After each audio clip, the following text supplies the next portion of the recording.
Okay, baik. Assalamualaikum warahmatullahi wabarakatuh and a very good morning, evening to you guys. Okay, so today kita akan masuk on a new chapter. Okay, chapter 2, Capacitor. Okay, so you have already learned all about charges dalam the first chapter. Now we're going to look at an instrument dalam kita punya current punya chapter lah. Okay, so the first instrument that we're going to see is a capacitor. Okay, but before we go into what is a capacitor semua, let's go into a bit of introduction. So you all pernah ada power bank ni, confirm lah ada power bank kan. Okay, hopefully korang ada power bank. Siapa yang tak ada power bank tu belilah. Okay, bukan nak kata apa, but power bank in our daily life sekarang ni is such an essential. Kalau contohnya bateri kita habis, kita tak nak guna charger, we use our power bank. Saya pun saya tak gunalah charger saya. I only want to use a power bank almost every day. So apa kaitan power bank dengan capacitor? Okay, the concept of power bank is like a capacitor. So if you know power bank kita buat apa? Kita store current. Okay, store current, and then apabila kita nak redistributekan the storage tu, kita punya store tu kita distributekan into our phone. Okay, into our phone lah. Tapi in this case the capacitor doesn't store current, it store charge. Okay, it store charge. Okay, so the concept is here lah, you store the thing and then you redistributekan apa yang you store ke dalam you punya device. So here is an example of a capacitor punya rupa. Okay, so the capacitor rupa biasa dia ada dia punya badan sini, and also you have the two legs. Okay, so the longer leg, dia ada longer dengan shorter tau, panjang apa ni. The longer leg is the positive part, positive, and the shorter bit is the negative part. Okay, negative part. So what is actually a capacitor? Again, it store charges, but in other sense, a capacitor is a device that store electrical potential, energy or charge, if you want to see it in another way lah. Okay, simbol yang kita guna kalau lah contohnya kita ada a circuit kan, kita gitu, this is our circuit. So if kita nak cakap dia adalah capacitor, we draw plate yang sama size. Okay, so this is what we call a capacitor lah. Okay, it's the same thing as this, but ini is the normal. Ni saya masukkan dalam kita punya circuit. This is our power supply lah, power supply. Okay, this is our capacitor. Okay, again the capacitor store charges, and bila kita tutup switch, it store the charge. Bila kita buka switch tu balik, it redistributes the charge. Okay, so it consists of two conducting plates separated by an air gap or a thin insulator called a dielectric. Okay, dielectric kita akan explore in our final subtopic of this chapter, but saya nak korang tahu dia ada plate. Okay, ada plate, and also di tengah ni boleh kosong ataupun ada kita bubuh a dielectric lah. Okay, but again we will explore them more details in our final subtopic. So how do we symbolize capacitor ni? Okay, we symbolize it by calling our capacitor as capacitance. Capacitor is our device. Okay, so this is our device, capacitor. Tapi bila kita nak cakap about the quantity of the capacitor, we call it as the capacitance. Okay, so the star here shows the importance of our capacitance. So what is our capacitance? It is our capability, kebolehan capacitor kita untuk store the charge, or okay, so it's a capability of a capacitor to store charge, or another definition dia, so this is the first definition. The second definition dia adalah the ratio of the charge on either plate to the potential difference between them. So C is equal to the ratio, okay, ratio of charge, okay, over the potential difference. So in our plate nanti, as we will explore soon, akan ada positive here and ada negative here. So as we explored in last chapter, macam mana ada positive negative ni, akan ada medan electric, so akan ada a potential ni, basically a potential difference here lah. Okay, so the amount of charge stored per the potential difference is what we call the capacitance. Okay, capacitance. So it's a scalar quantity. Okay, scalar quantity meaning that it doesn't have any direction, and also SI unit dia adalah dalam farad F. Okay, so a capacitant, okay, please bear in mind on this part, ni pun penting, the capacitant will always be a positive sebab it store charges kan. Charge cannot be negative here lah, we know there's negative charge, but a capacitant doesn't store a negative what I call value capacitance lah, tak boleh jadi negatif. Nak kata store negative charge tu because nanti kita punya Q ni akan jadi negatif kan. So you can anggap capacitance kita will always be positive, always be positive. So when you do a question soon, okay, bila you dapat negative tu, you kena tengok balik lah. Probably something a bit wrong with you punya potential difference ke, ataupun something wrong with your calculation. But our capacitance should always be a positive quantity. Okay. So now kita dah tahu about capacitance dia macam mana, what does it do, it store charges, etc. Now how does it arrange dalam kita punya circuit? Ini arrangement lah. This is the normal arrangement, but usually life is not normal lah kan. Physics is not always normal. So kita nak tengok there's two types of arrangement here. Okay, either in the series or in parallel, and you must know how to derive. Okay, maksud derive tu apa? Kalau soalan tu cakap please derive the capacitor, the effective capacitor in series or in parallel, you kena tahu macam mana nak buat daripada A sampai Z. Okay, I will show you after this, you don't need to worry, but I want you to know starting here and starting energy punya section selepas ni, you must know how to derive you punya effective capacitance. Okay, so when you arrange kita punya capacitor here, okay, this is called the series punya arrangement. Series tu maksudnya in one line you ada you punya device there. Okay, so this arrangement is called the arrangement in series.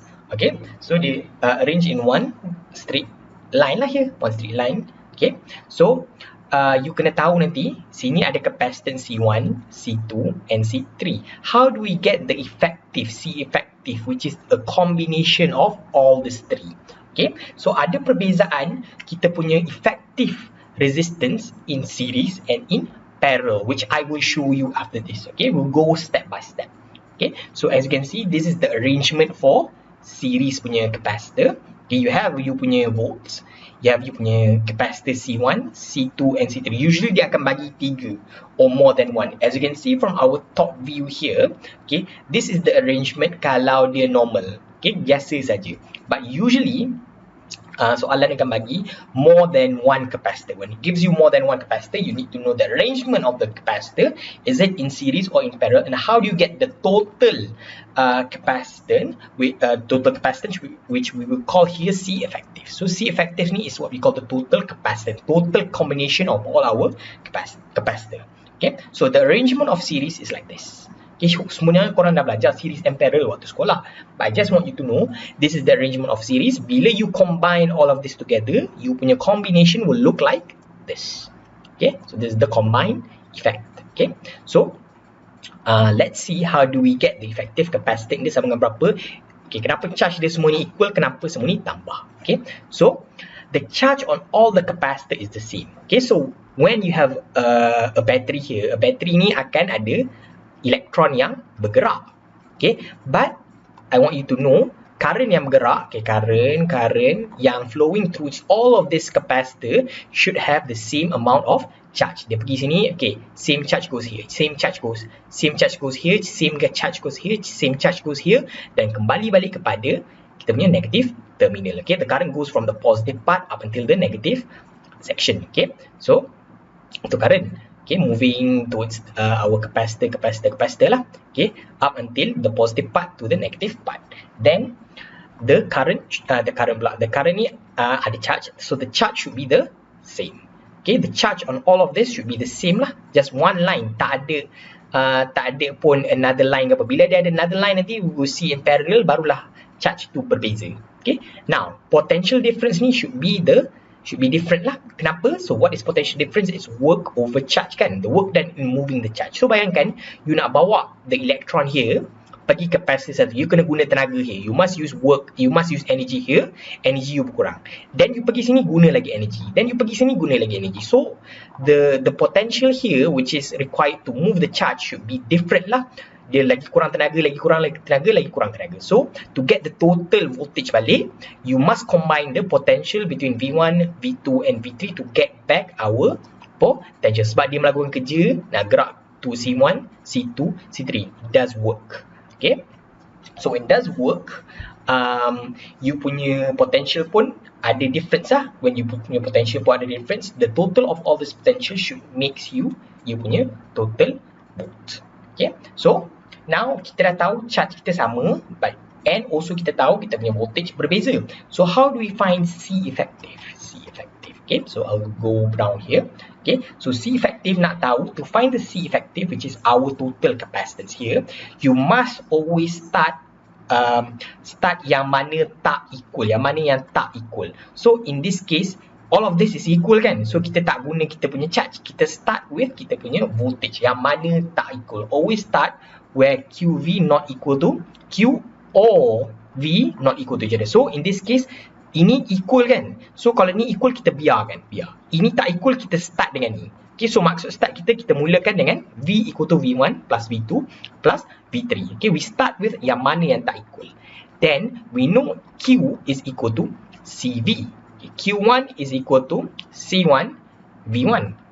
Okay, so I can rearrange V1 equal to Q1 over C1. So Q over C1 plus Q2 over C2 plus Q3. Kenapa tak ada Q1, Q2, Q3? Because we know Q1 equal to Q2 equal to Q3 equal to Q. Okay, so V equal to Q over C1 plus Q over C2 plus Q over C3.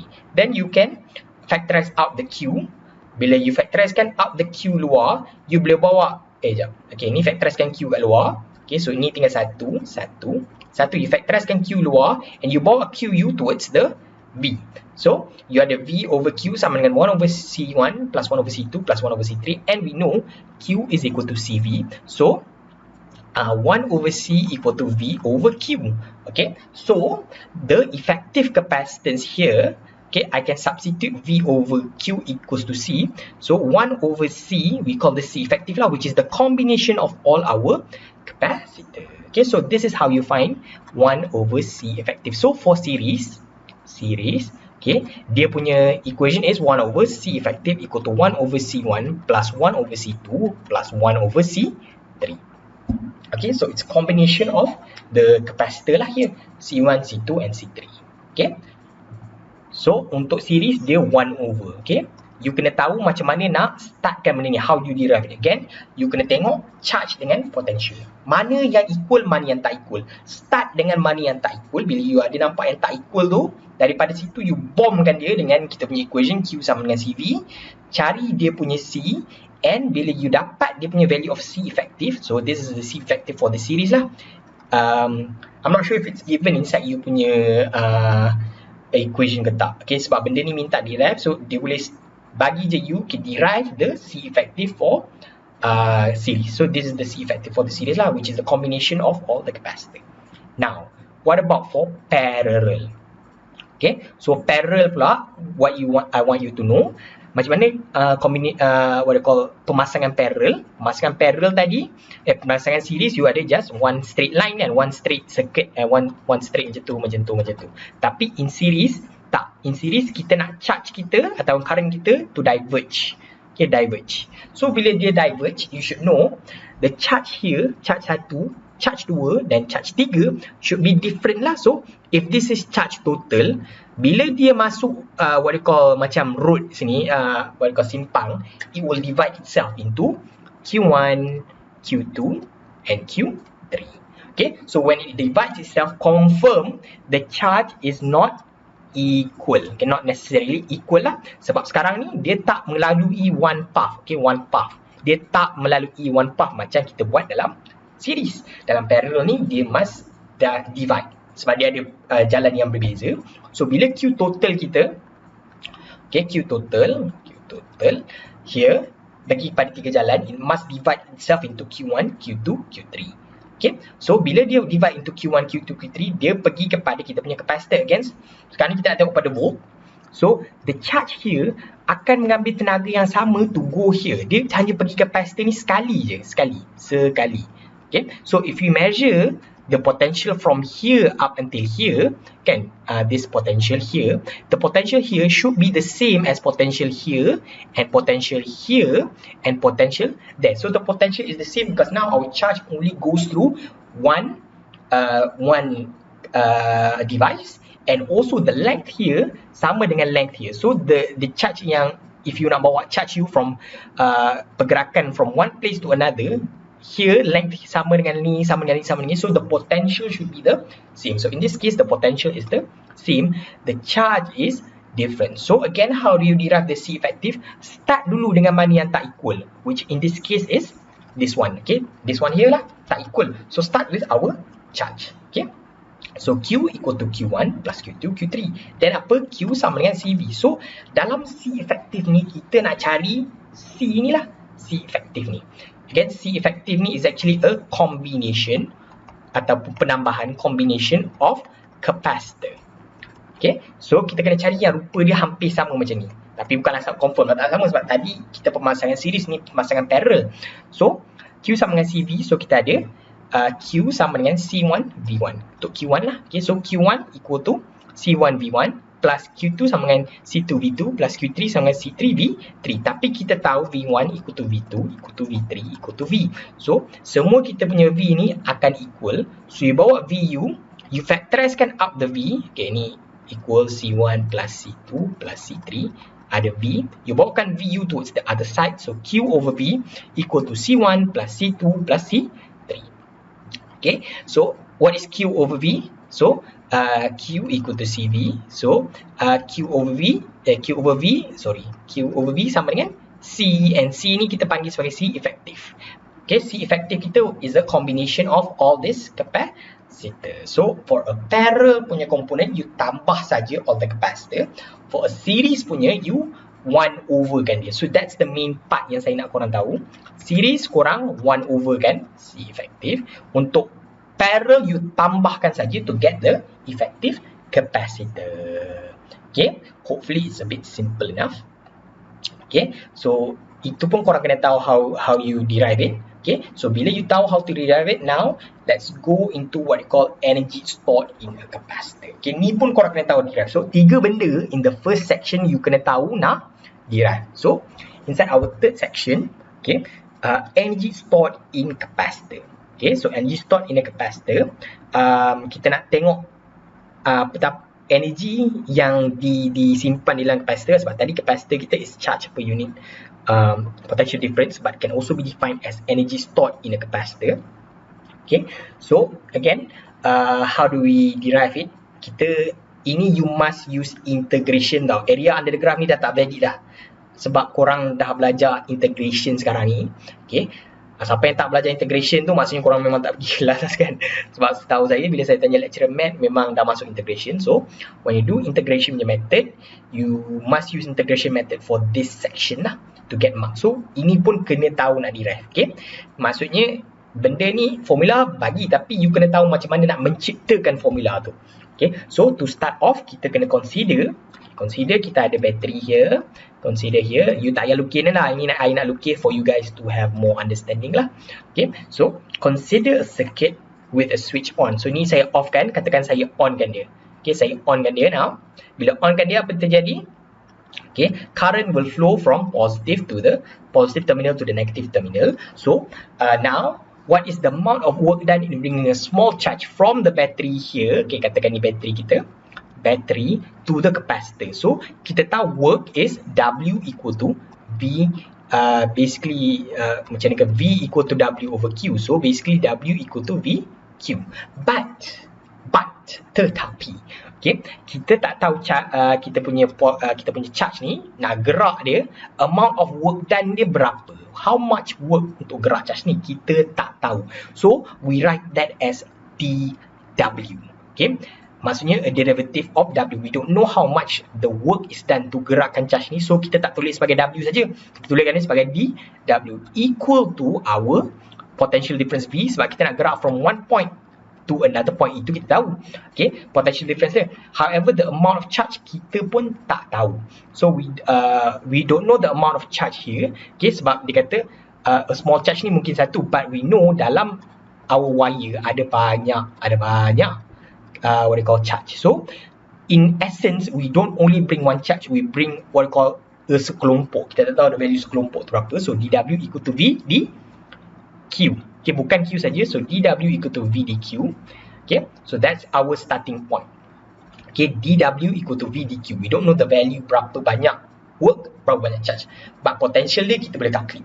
Okay, so now what we do is kita tahu Q sama dengan CV. Okay, because now kenapa kita nak derive energy dalam capacitor ni? So we need to use this equation. So V equal to Q over C.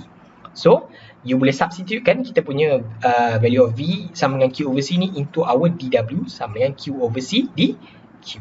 Okay, so this is the equation.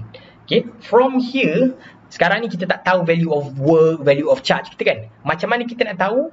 We can integratekan benda ni. So the concept of integration here is how kita determinekan sesuatu objek tu.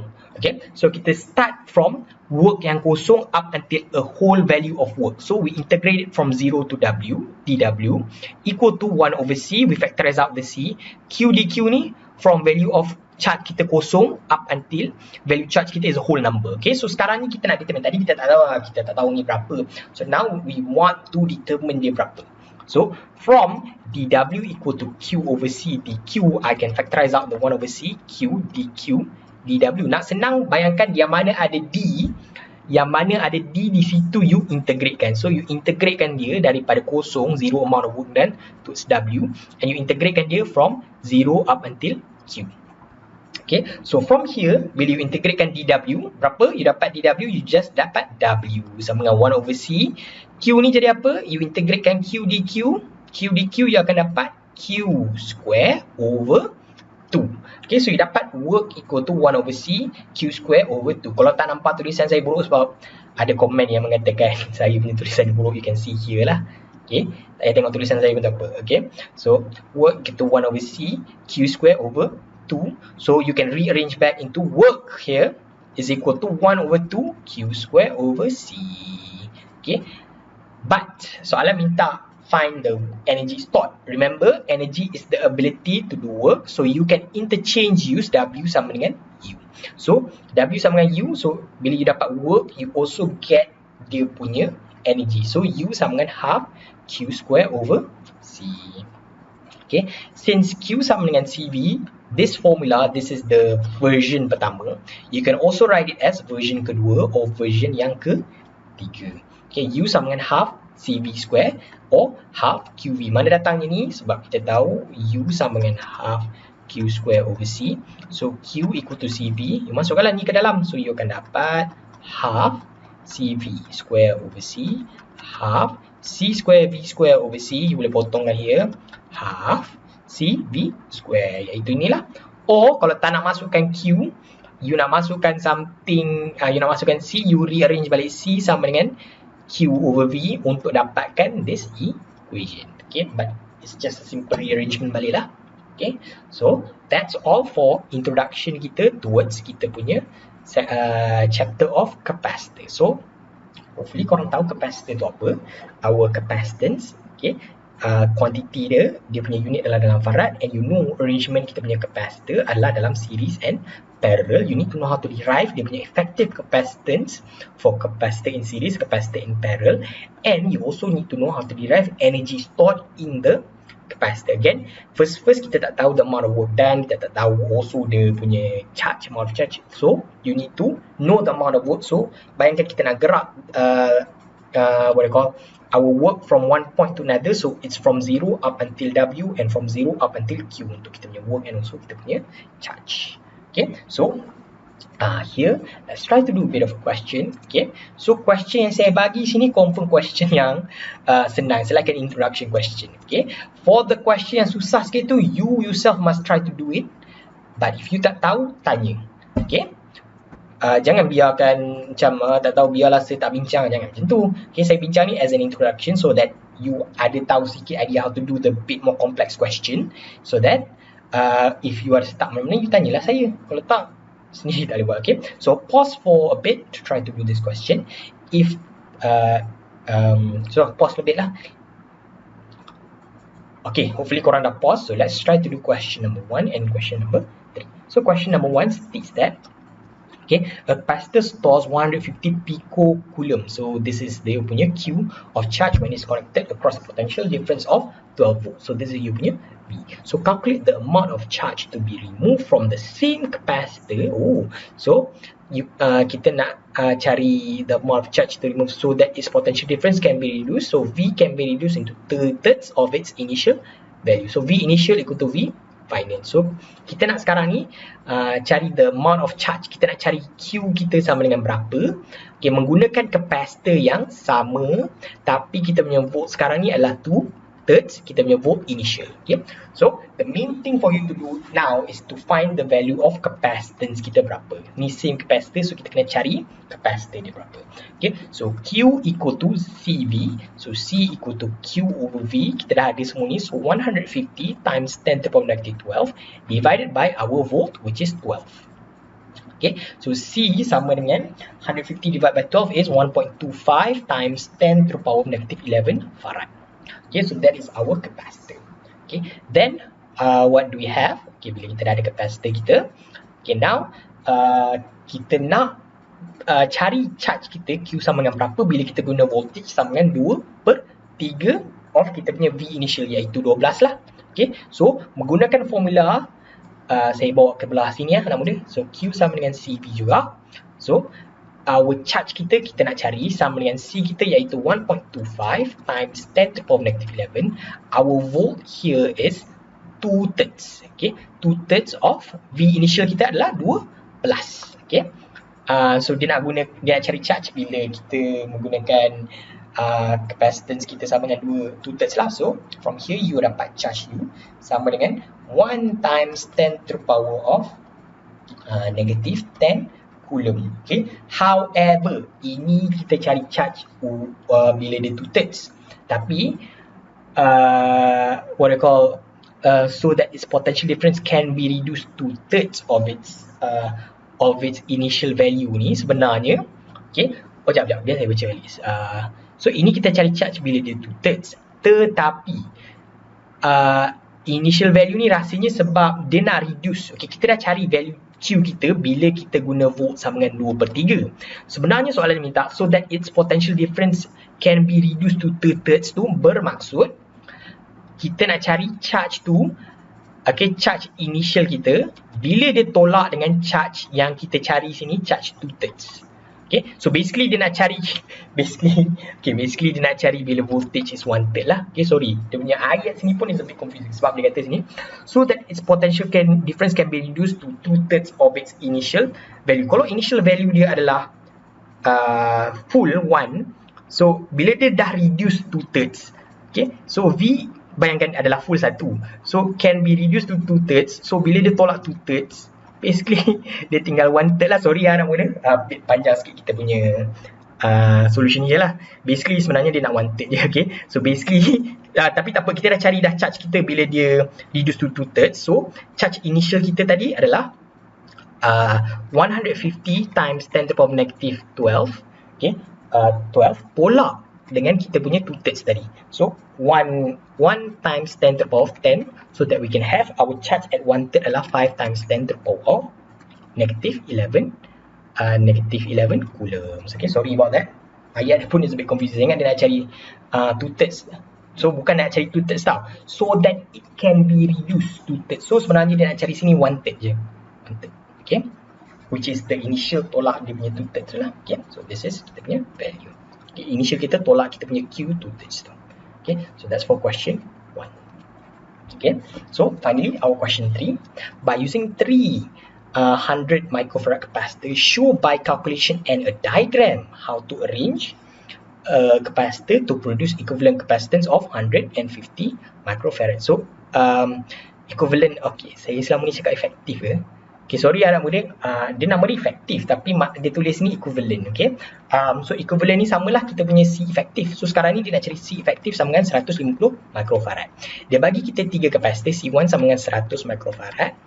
Okay, C1, 2 and 3. So lama C1, 2, 3. So tiga-tiga kapasitor kita is equal to 100 microfarad. So cari a combination sekarang ni macam mana kita nak buat dia sebagai 100 microfarad. So what if saya bubuhkan dia.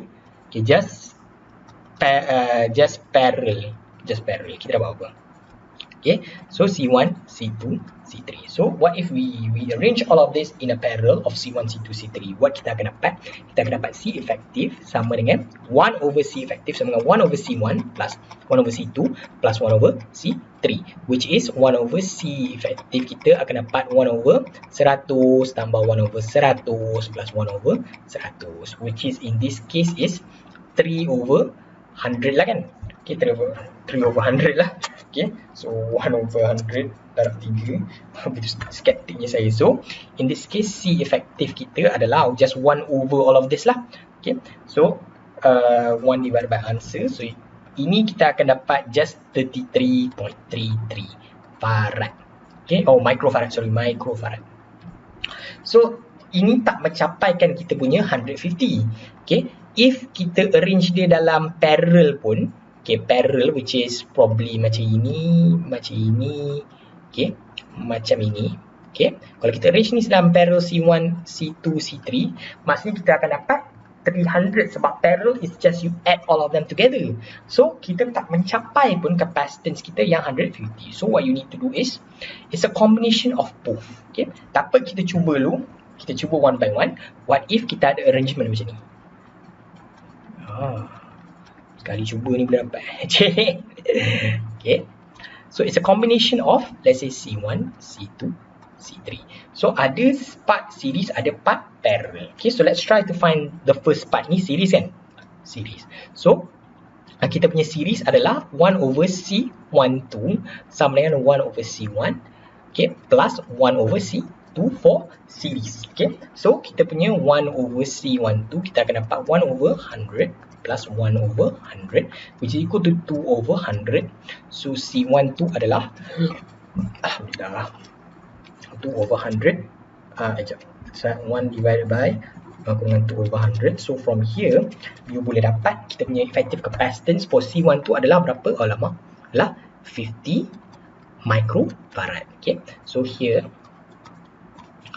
okay, is C12 over here. Okay, a bit of hint untuk korang yang bakal buat question number 2 and 3. Question 2 and 3 tu relies heavily on value of charge, value of potential difference. Okay, here nampak tak ni connection sekarang ni dalam parallel. Okay, kalau contohnya hint untuk soalan akan datang contohnya you ada battery here, semua potential ni sama.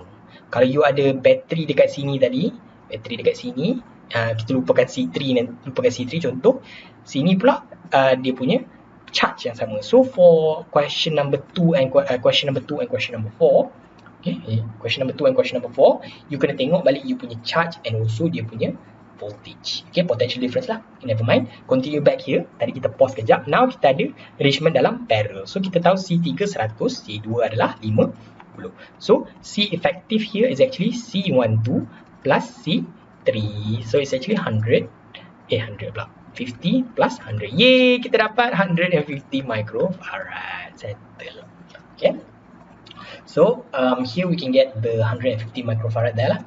Okay. So the calculation here is shown here lah. Saya dah lukikan untuk korang. Okay. So when you combine all of this, tak payahlah combine. So here you can get terus lah kita punya C effective. Okay. So hopefully you can try to do the question number 2 and number 4. Okay. So try to do it first. If you have any question, please do ask. Okay. So hopefully I'll see you guys again in our next subtopic, the charging and discharging of the capacitor. Okay, bye.